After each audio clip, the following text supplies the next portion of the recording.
Salut à tous, j'espère que vous allez bien. On se retrouve aujourd'hui pour une nouvelle vidéo high-tech. Cette fois-ci, direction l'informatique et plus précisément les mini-PC. S'il y a encore quelques années, il était obligatoire d'avoir une énorme tour pour jouer aux meilleurs jeux vidéo. Dorénavant, les constructeurs nous proposent des PC de taille très réduite, aux performances toujours plus poussées. Mais avant de continuer, je vous rappelle que vous pourrez retrouver les détails concernant les produits en lien dans la description. Pensez également à vous abonner à notre chaîne et à cliquer sur la cloche des notifications pour ne manquer aucune de nos vidéos. Et c'est parti les amis, découvrons tout de suite les 10 meilleurs mini-PC du marché.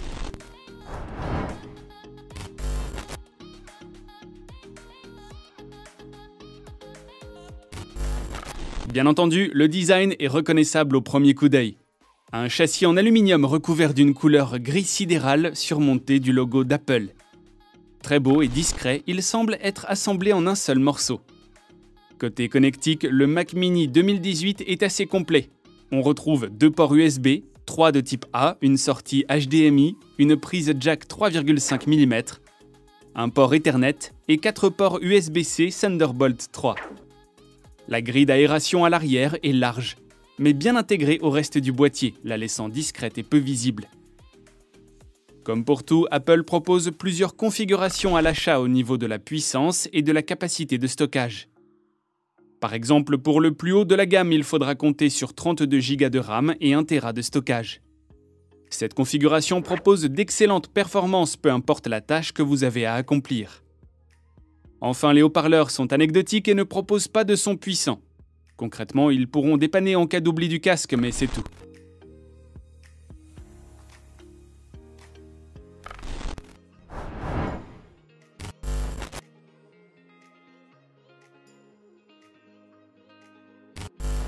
Le NUC Skull Canyon est un mini-PC proposant un design tout en longueur qui rompt avec la tradition assez cubique de ce genre d'appareil.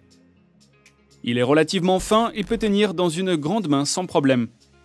Le travail d'assemblage et de finition est quant à lui irréprochable et impeccable. Intel propose un châssis en plastique dur et en métal lui assurant d'être solide. Le tout respire donc la qualité. Le design du châssis est assez sombre.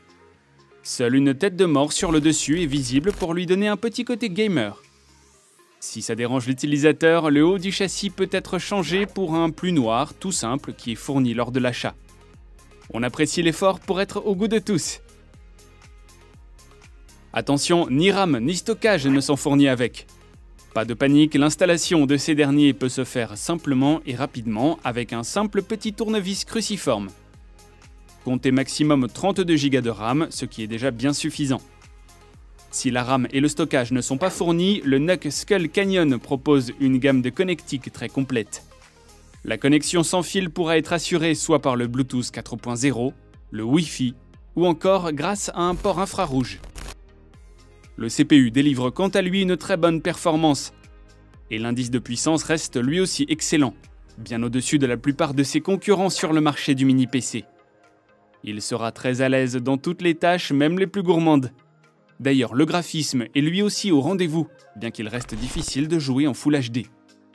Enfin, en ce qui concerne l'audio, la sortie jack est de bonne qualité. L'ensemble du spectre sonore est ainsi bien restitué.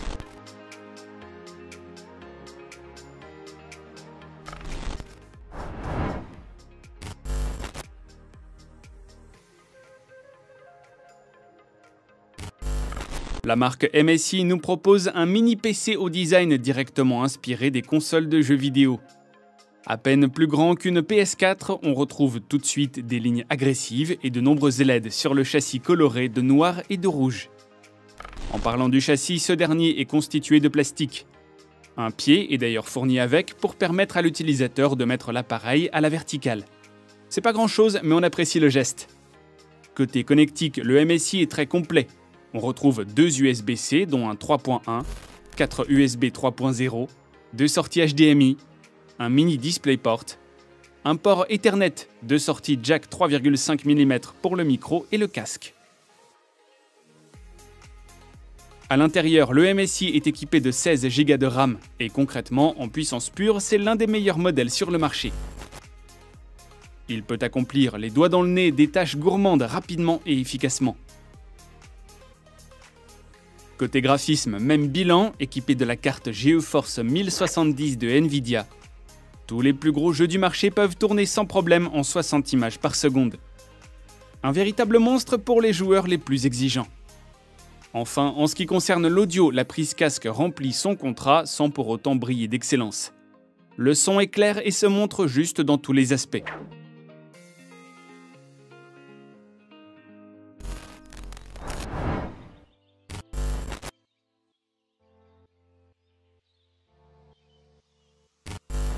D'extérieur, le Zotac propose un genre monolithique sans grande fantaisie. Il sera très facile de le confondre avec une box internet à tel point que les deux pourraient être confondus une fois installés sur un meuble. Par contre, les dimensions sont bien réduites et le rendent à peine plus encombrant qu'une Xbox One S en termes de volume. Vous penserez à lui ménager une certaine hauteur sur le dessus pour permettre au système de refroidissement de travailler correctement. Bien que le design ne soit pas exceptionnel, la qualité de construction est quant à elle irréprochable et le travail d'assemblage ne souffre d'aucun défaut. Le dessous s'ouvre facilement et rapidement pour permettre d'atteindre les emplacements de stockage et de mémoire vive que vous devrez remplir vous-même puisque le mini-PC est fournissant. Pour ce qui est des connectiques, la gamme est encore une fois assez complète et on retrouve des USB type C et A, 4 sorties HDMI, une sortie casque et une entrée micro, 2 DisplayPort et un port Ethernet. Le mini-PC ne chauffe pas de façon excessive, même lorsqu'on lui demande de faire de gros efforts. Le bruit émis est quant à lui aussi très faible, voire absent. Et ce grâce à un système de refroidissement fait maison allié avec un ventilateur sur le dessus. Côté performance, la puissance est très élevée et reste cohérente face à la concurrence. Le Zotac reste très à l'aise dans tout type de tâches. Là où il excelle, c'est les graphismes. Équipé de la carte GeForce GTX 1080p, tout tourne parfaitement bien. Les jeux Ultra HD sont les bienvenus et fonctionneront avec 40 images par seconde. Enfin, l'audio est lui aussi très bon. La sortie casque est de très bonne qualité, le taux de distorsion est faible. L'ensemble du spectre sonore est très bien restitué.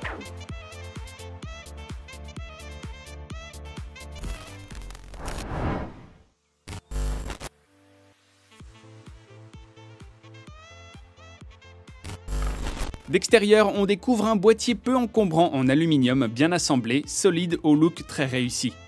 Pas de courbes agressives ni de gros néons colorés pouvant le faire passer pour une voiture de tuning. Les finitions sont entièrement noires et mates, peu salissantes et complétées par 2 traits lumineux très simples. La gamme de connectiques est très complète comme sur le Zotac. Globalement, l'HDMI, le DisplayPort et les USB sont tout en nombre suffisant. Vous aurez même la possibilité de rajouter 2 antennes Wi-Fi. Sur les côtés du mini-PC se trouvent de grandes grilles de ventilation permettant d'éviter la surchauffe tout en restant discret et quasiment silencieux. Les performances sont irréprochables, peu importe l'utilisation que vous en ferez.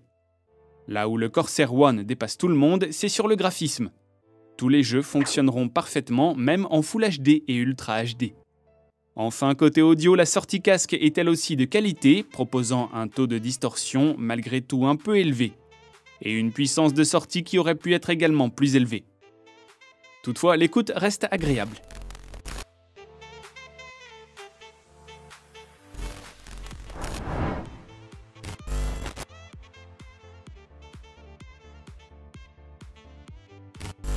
Avec des dimensions comparables à celles d'une console de jeux vidéo, le X51 s'inscrit dans les ordinateurs fixes compacts. Et bien que petit, il reste néanmoins costaud. Le design de l'appareil est bien travaillé. Les côtés sont en plastique noir mat, tandis que la façade avant s'habille d'un plastique noir brillant. Le constructeur vient jouer à fond la touche Alien, avec sur la partie supérieure d'un des côtés une étrange inscription extraterrestre. L'ensemble est bien fini et se montre relativement discret à côté d'un écran 24 pouces. La marque a même pensé à fournir un clavier et une souris en plus. Le tout est en plastique noir. Pas forcément très haut de gamme, ils ont tout de même le mérite d'être là. Quasiment toute la connectique se trouve à l'arrière de l'appareil et est extrêmement complète. Aucun port ne manque. Pour les performances, globalement, rien ne fait peur à ce PC. Tout se fait rapidement et même les programmes les plus lourds se lancent et tournent avec fluidité. La présence SSD joue aussi un grand rôle dans la réactivité de la machine. Les jeux sont également les bienvenus grâce à la carte graphique présente.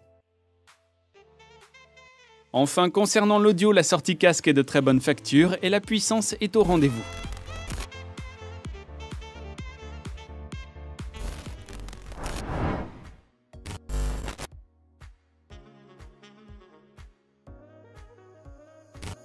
Ce mini PC profite d'une coque en aluminium bien finie.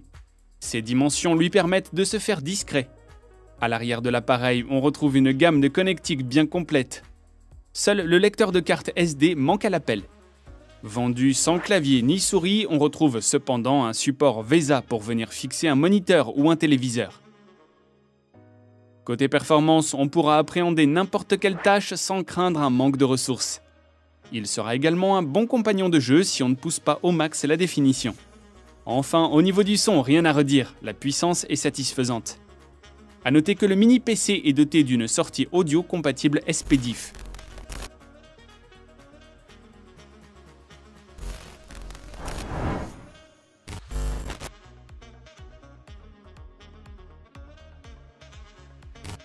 Un peu moins haut qu'une Xbox One, mais plus long, il se dote d'une conception assez classique.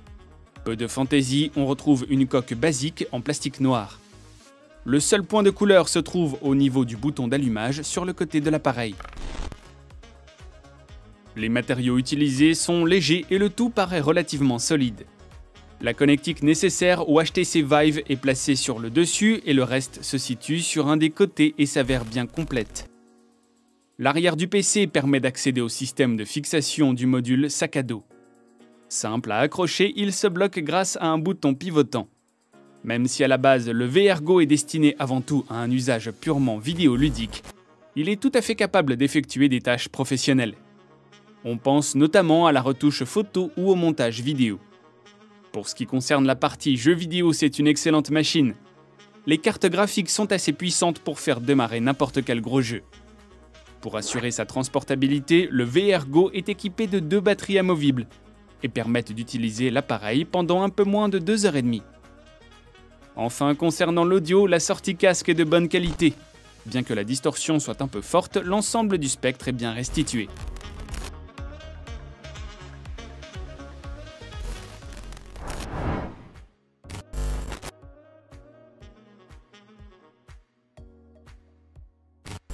Au premier abord, on peut dire que ce mini PC sait se faire remarquer. Par son design et ses couleurs, l'appareil, aussi compact qu'une console de jeu dernière génération, peut faire débat.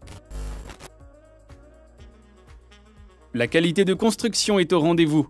Le plastique utilisé est solide et ne retient pas les traces de doigts. La finition est quant à elle irréprochable. Une seule vis est apparente sous le boîtier. On se rend ensuite compte que ce mini PC peut rapidement et facilement être modifié. Le GR8 est aussi bien pourvu en connectique. Concernant les performances, le GR8 délivre un très bon niveau de performance. Il se montre relativement bien adapté à une très grande variété d'usages. Les jeux sont les bienvenus en définition Full HD et restent très fluides. Enfin, ce mini PC termine d'épaté par la qualité et la puissance de la sortie casque.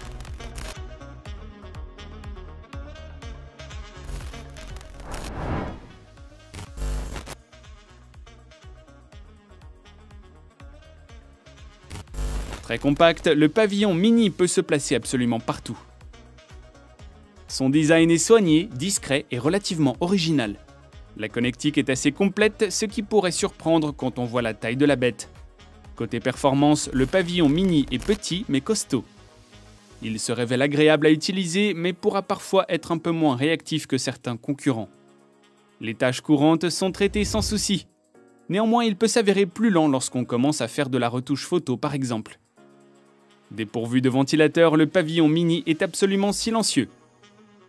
Il faut savoir que ce type de machine n'est pas pensé pour jouer aux gros jeux. Il pourra cependant décoder un grand nombre de formats vidéo et afficher le bureau en 4K. Enfin, pour l'audio, la sortie casque est très bonne.